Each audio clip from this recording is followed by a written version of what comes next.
Welcome back and prepare to be bedazzled, because today I'm going to be shining light on the top 5 states with the lowest cost of living in the U.S. for people who work real private sector jobs based on voluntary demand. So what are they, you may ask? Without further ado, without further delay, without further procrastination, allow me to demystify the answer to that inquiry right here, right now. However, before I commence doing so, I just wanted to preface this video by stating that the methodology that I utilize to ascertain which states in the U.S.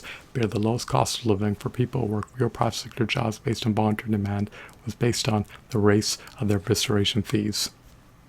People work real private sector jobs based on voluntary demand, paying over $13,000 evisceration fees, and receive absolutely nothing for paying in over $13,000 evisceration fees. The cost of living in the U.S. is steep, staggering, hefty, lofty, and exorbitant, and this concomitantly lowers the standard of living.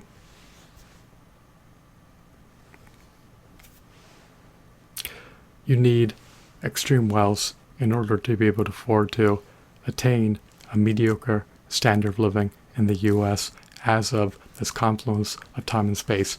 Lamentably, much to my dismay, much to my consternation, much to my chagrin, much to my grief, much to my agony, much to my agitation, much to my irritation, most real private sector employed jobs based on voluntary demand are often deemed to be dead-end, highly time-depleting, debilitating, minimum wage, dispiriting, unfulfilling, undesirable, harrowing, distressful, brutally wretched, ineffably agonizing jobs that not only dispossess an employee of almost over sacrosanct time, but that also do not furnish him with anywhere close to even 1/4 of a subsistence wage for affording housing. Furthermore, most real private sector employed jobs based on voluntary demand do not offer any benefits nor any pensions to the real private sector employees who work them.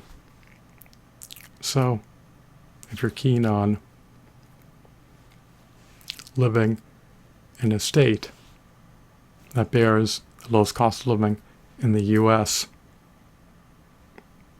and if you are a person who works a real private sector job based on voluntary demand, then you can consider migrating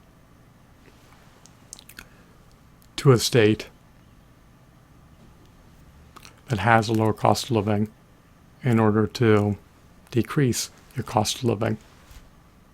Top 5 states with the lowest cost of living in the U.S. where people work real private sector jobs based on voluntary demand encompass Florida, Tennessee, Wyoming, Nevada, and Washington. I hope that you deem this video to be riveting, captivating, mesmerizing, insightful, and informative. I hope that you're entrenched in the unalloyed epicness. Have a blissful day. Goodbye.